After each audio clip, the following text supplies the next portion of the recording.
Hello, everyone. Cinnabar, the 1 o'clock fox. Last reading, the fourth reading. We're going to get it done right now. The question is, are there any more adventures? Is he going to get the chicken for Vicky and family? Is he going to make it home? That's what we're going to read about. And here it is, Cinnabar, right there. Cinnabar, the 1 o'clock fox, fourth and final reading. As you recall, he was doing quite an escape across the backs of the sheep in the sheep pen. He then also gets, I want to say this is, Mr. Plunkett. And there's Mr. Plunkett. Not happy. And I think he was the one who actually told President Washington, hey, he's over here. All right, so here we go. We are on chapter 13, musket fire. Okay. It was exactly as Vicky had said.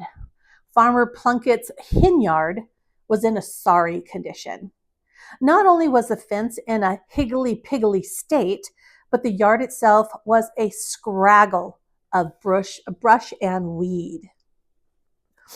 Thinking now of his promise to Vicky, Cinnabar slithered his way deeper into the hen yard. He would select the choicest bird in the flock and carry it off in spite of his pursuers. The sun was dipping down behind the far hills, but before it slid from sight, it picked out a hen in a setting mood. She had built her nest in a hideaway place, but the last long sun shafts found her. Cinnabar considered a moment as she guarded him with her red-rimmed eyes. Then his mind pulled away from the thought. No, he decided, I will not snatch her up. Where's the sport in taking a setting hen?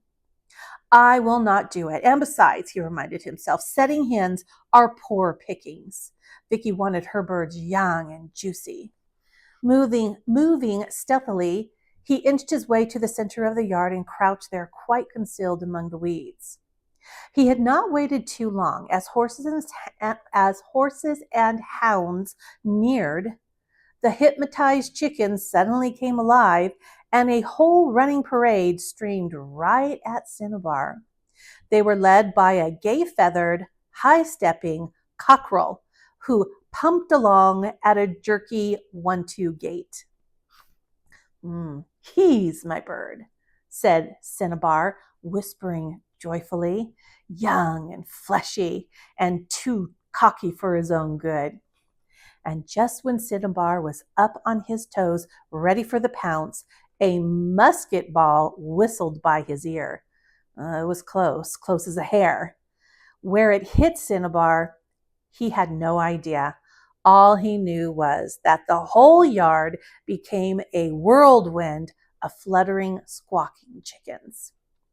With a perfect timing, he sprang into the melee, grabbed the cockerel in midair, and bolted out of the yard, and in full view of a groom riding towards the hunt. Excuse me. The groom, who had been trying to catch up, was leading a fresh pair of horses. Oh, a fresh pair of horses? When this poor fox has just been through everything all day long? Oh my goodness, somehow that just seems wrong. Okay, bring in a fresh pair of horses for the general and Billy Lee. The horses were so eager to join the chase that Cinnabar took a great risk in dashing between their nervous feet. There he goes, cried the groom, as the fleeing Cinnabar narrowly escaped a second round of musket fire. Look at that.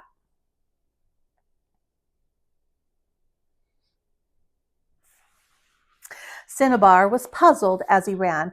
The bird in his mouth was not flapping and struggling, but hung limp and quiet. He did not know that the shot intended for him had instantly killed the cock. His day almost complete, Cinnabar thought he had never been so happy. He was homeward bound. His heart was full of home, and in his mouth, the nice prize for Vicky and the pups. What if musket shot whirled and whined around his head? Ha! It couldn't stop him. Nothing could. He flew in and out among the farm buildings, past the wagon shed, the woodshed, the wash house, past the smokehouse, and the pigsty. There was danger in coming this way, but it was quicker and it would slow the hounds. As he cut around the farmhouse, he planned his course carefully. He would head for the north branch of Dogue Run, float downstream to his own woods, and then he'd only be a hoot and a holler from home. He looked back and saw the generally hastily charging horses. Even with his mouth full of feathers, Cinnabar managed a throaty chuckle. He had worn out the general's mount. Now he was losing the farmer in his very own farmyard. Mr. Pluckett had stumbled over a rotted tree root, discharged his musket, and scattered the hounds galley west. For nearly half a mile, Cinnabar trotted a straightway line for the creek. It was an easy downhill course, easy underfoot, with few rigidy places to hurt his torn pad. But as he tired from his burden, it seemed farther than he had thought. At times he went knee-deep in grass with milkweed pods waving above his head and late asters nodding. And the longer he traveled, the heavier the bird seemed, for after all, it was dead weight at this point, fully 1/3 of Cinnabar's own weight.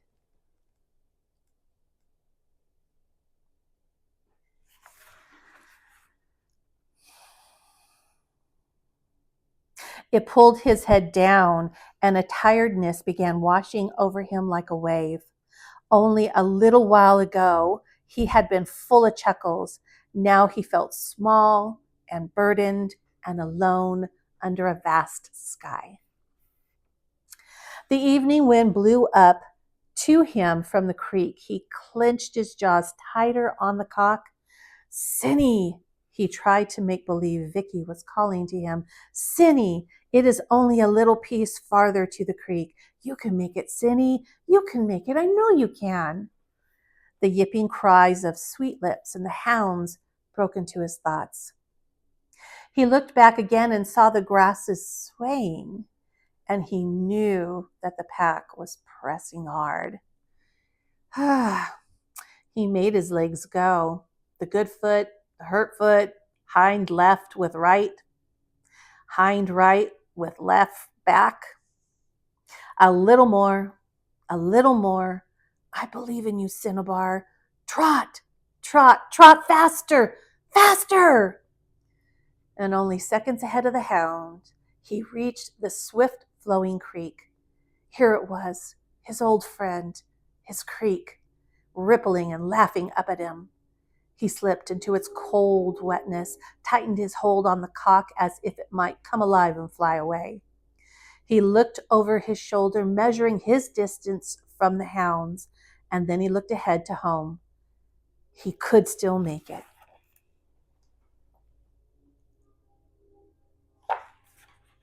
He turned over now, letting the current cradle him. It carried him surely, steadily, yet how gentle it was, how very gentle. On his back, he looked up at the dusky heavens. A few stars winked at him, and he guessed he knew now how it must feel to be a little cloud floating in a deep sky. He held the cock with his forepaws and just drifted along as the busy creek flowed on to meet the river. Wearily, he closed his eyes, enjoying a moment of restfulness. His bushy tail lay floating stilly along the water, up on top of the water, so that when the hunters came close enough to sight him, they wondered, Can he be dead? As if in reply, Cinnabar wheeled around, snatched the cock in his teeth again, and swam strongly to the far bank. His quick movements set off a whole chain of explosions behind him. Hounds plunged into the water, and one by one, 30 horsemen began fording the creek. The very air went wild with noise. Men's cries mingled with the screaming hounds and the plash of hoofs. It was like thunder crashing nearer and nearer. Quick, Cinnabar, across the meadow and into your woods. Quick, into the woods for your life. Now legs pumping and lungs pumping. Go, go, go! And the air burned his nose as he sucked it in. The cock grew heavier and heavier, and its spindly legs seemed to grow longer and longer, and they flapped against him, getting in his way as that his gait lost its rhythm. Behind him, the whirl of hounds whipped closer and closer. They were hammering his trail with fierce joy. They would catch him. Oh, yes. Unless. The question spun in his mind. Drop the cockerel. Just drop it. No, no, run, run, run. You might make it. Earth coming at him, woods coming at him, big pines making way for him. This way, Cinnabar, this way. The trees must be moving. The whole forest streamed past him. So fast was his pace. His lungs seemed on fire, but he was going to make it.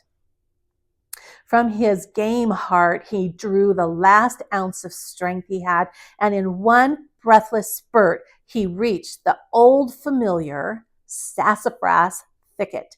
And then, oh, praise be, he was almost drawn inside his den by the curling fingers of his own clump of ferns.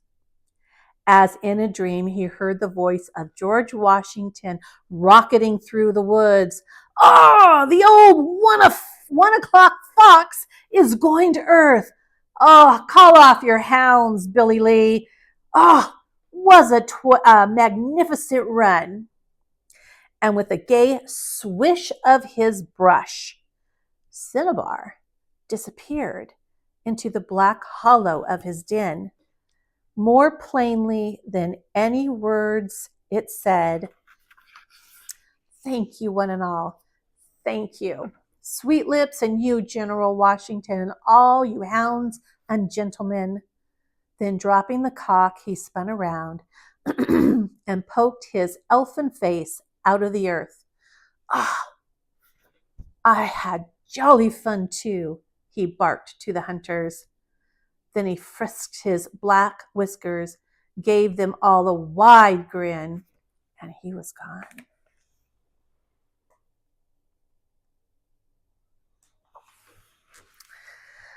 Gloriously happy, his tiredness forgotten, Cinnabar went wiggling down the passageway to his family.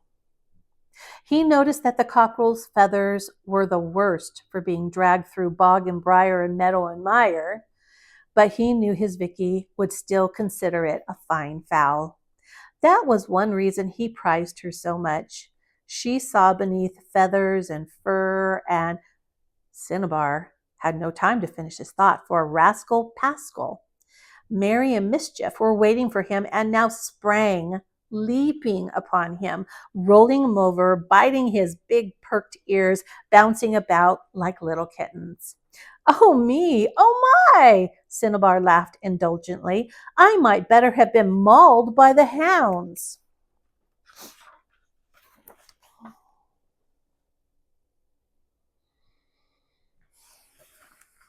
In a high state of glee, Rascal now snatched up the cock and raced around and around the table, while Pascal and Mary and Mischief ran after him. A great mock battle arose, with Mischief tearing harmlessly at Rascal's furry throat and Mary biting his brush. Children!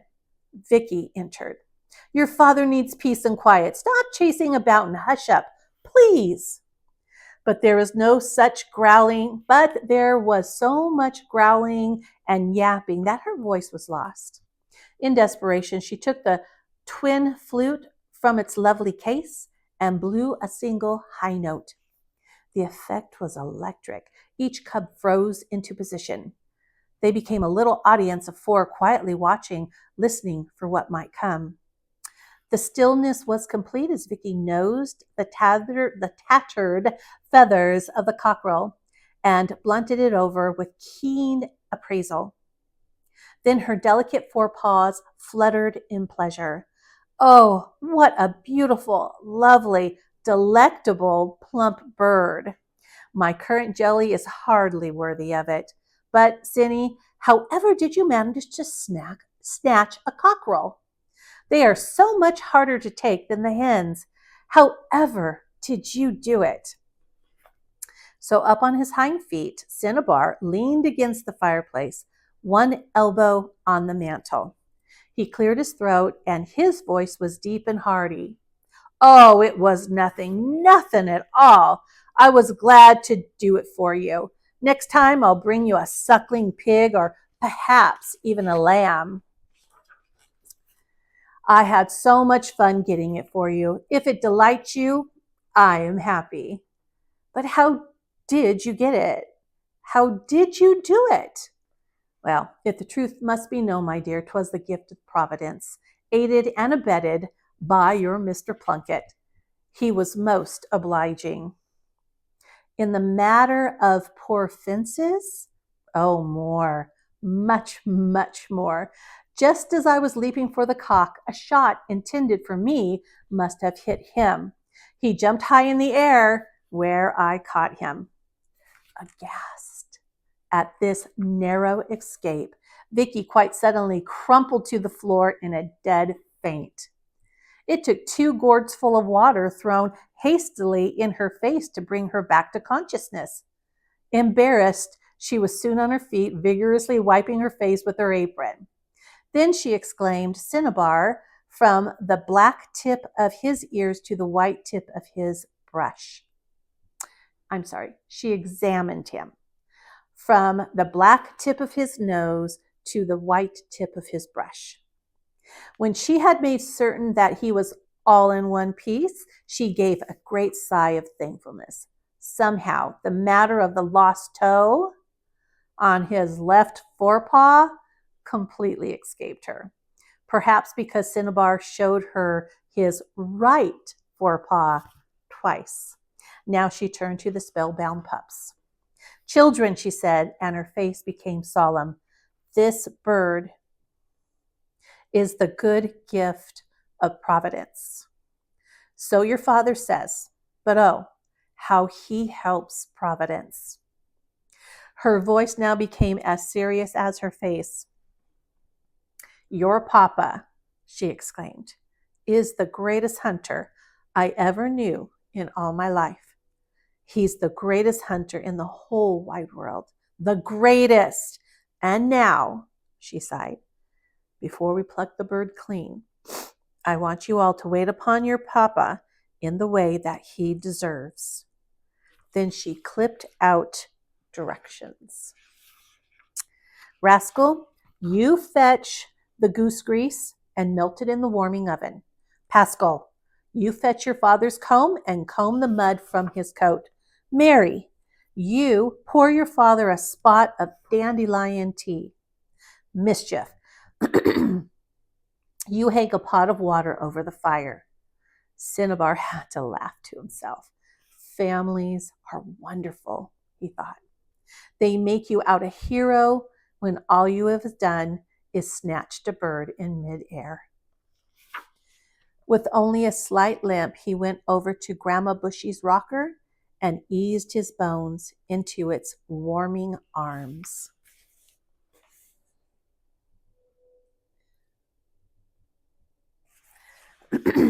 He let everyone wait upon him because it was giving them so much fun.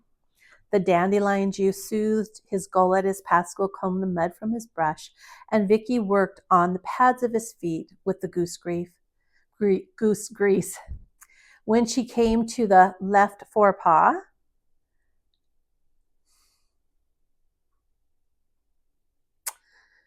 she began silently to weep. as if the missing toe were more her loss than his own. Oh, come now, Vicky. Who's to miss a toe? Not I. Besides, it sent me into the fine church where you probably hid rather than repented. Vicky laughed through her tears. That's my girl. Cinnabar patted her head.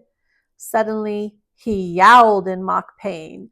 Your tears are dreadful salty on my wound, Vicky. Please to shut them off at once. When Cinnabar was made very comfortable, he lolled back in the rocker, his paws folded across his chest.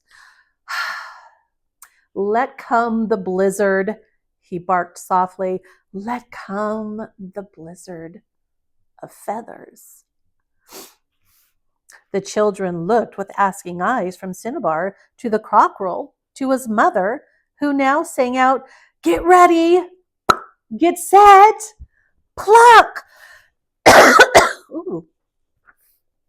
In a flashing instant, 4 furry bodies pounced on the cockerel and began plucking feathers until the den was a rousing, rollicking storm with shooting geysers of white wherever anyone sneezed. And in no time at all, the bird was plucked clean, except for a few pin feathers. I shall cut it up, announced Vicky, for even though your father appears fresh as a daisy, he must be bone-wary. I want a wing, shouted Mary. Me too, shouted Mischief. I want a drumstick. That was Pascal's voice, quite deep for his age. Me too, echoed Rascal. Me too. By now the pot was boiling. The water has stopped smiling now. It's laughing out loud, Mischief announced as he looked into the steaming pot. Vicky dropped the pieces into the bubbling water. Then she turned the tiny 3-minute glass that stood on the mantel. "'Tis lucky," she said to Cinnabar, "that we are only 6, for you and I can split the back and breast, and that is all there is." Now everyone gathered about the table, letting their eyes wander over the bowls of beetles and crickets and sauces and seasonings, but mostly they fixed upon the bright red mounds of quivering currant jelly. Everyone helped themselves, while Vicky ladled out the steaming pieces of chicken in giblet broth. And so the meal began. It was impossible to eat without making noises, loud, crunching noises and soft, slurping ones.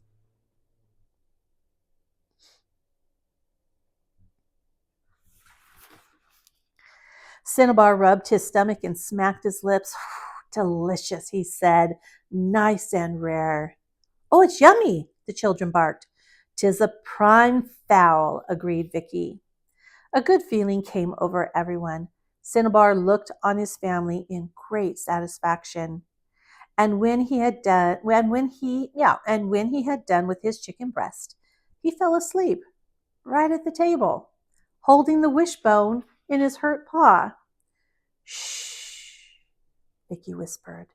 "Let the poor dear one sleep. He's had such a hard day. Shh, shh, shh, shh," echoed the 4 children. But their shushes were so loud that Cinnabar awoke with a jerk. The 40 winks of sleep had greatly refreshed him, however. He went back to Grandma Bushy's rocker and motioned to the cubs to follow. They sat down at his feet, curling their tails neatly about them. "Please, Papa," they begged, "tell us about the hunt." Well, pulling at his whiskers and clearing his throat to heighten the suspense, Cinnabar sat back and began to brag in a nice kind of way. "Oh, I gave them a first-rate gallop," he chuckled. "And if my paws are cut and torn, you should have seen the hounds' ears. Oh, everyone had a capital time. I muddied their coats, lamed their horses and hounds, but they never caught me. Not on your lefty loafy life." He drummed his toes in remembrance. "Right at the first, I gave them a tremendous run." Where? in the new green wheat field down on Union Farm. Then what?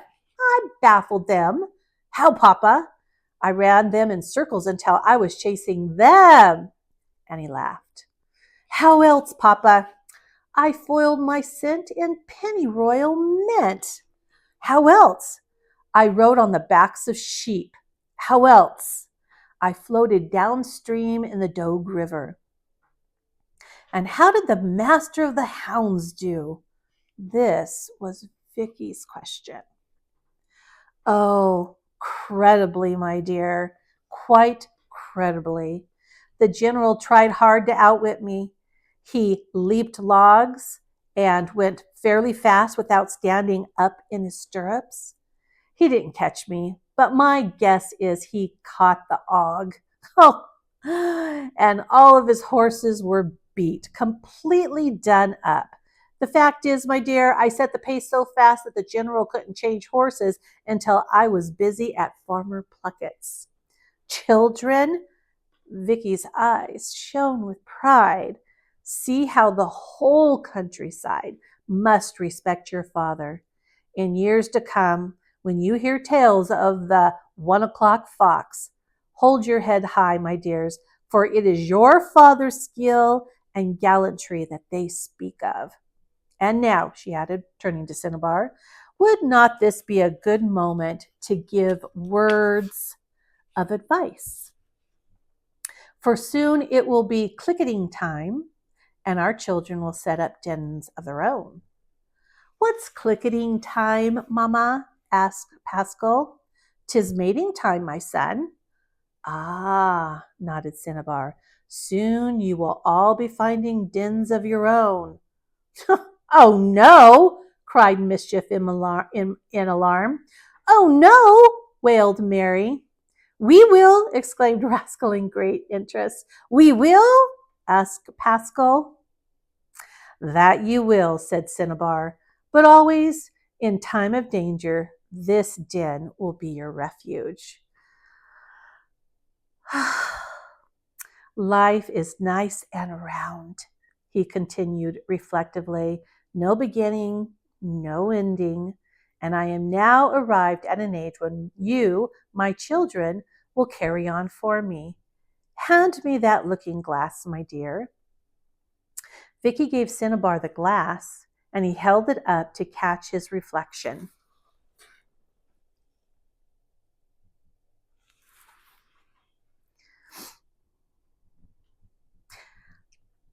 Yes, I must admit to a few white whiskers among the black, but I don't doubt but that I am one of the few foxes at Mount Vernon ever to reach my ripe age. And why? He prompted. Why, Papa? Why? Why? Because I have learned that man is a kindly animal with some affection for wild creatures. But you can never trust him completely, not completely. The moment you do, it may cost you your life. With this word of advice, Cinnabar snored a few snores, while the children, at their mother's request, jumped to their feet and stood in line, one behind the other. Their eyes twinkled in expectancy. What's this? What's this? Cinnabar asked upon awakening. Vicky grinned almost shyly. Then she went over to his rocker and sat down upon the arm of it.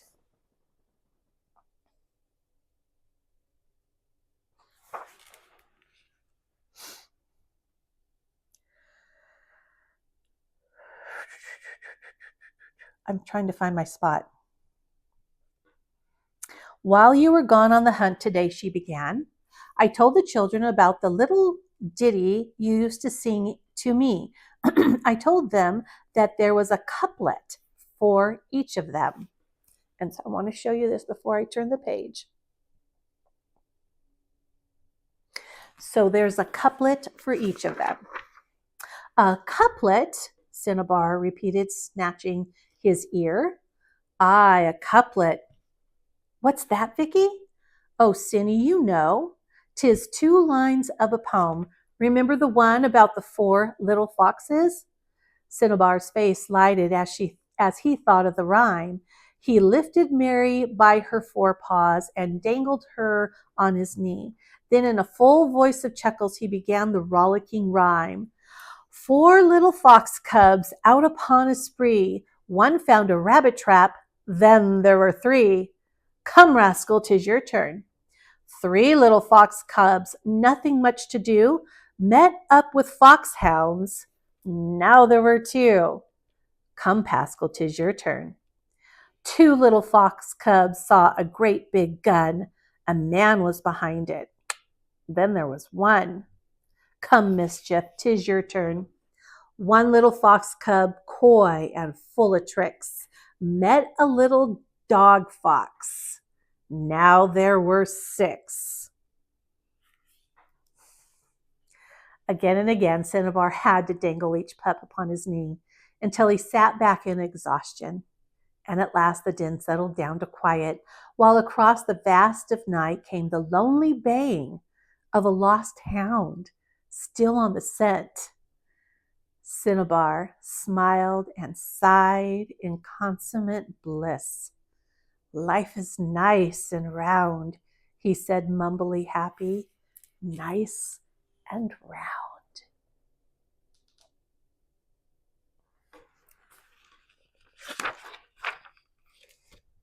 The end. Oh man, I enjoyed this book so much, and I hope you did too. We will see you for the next chapter book.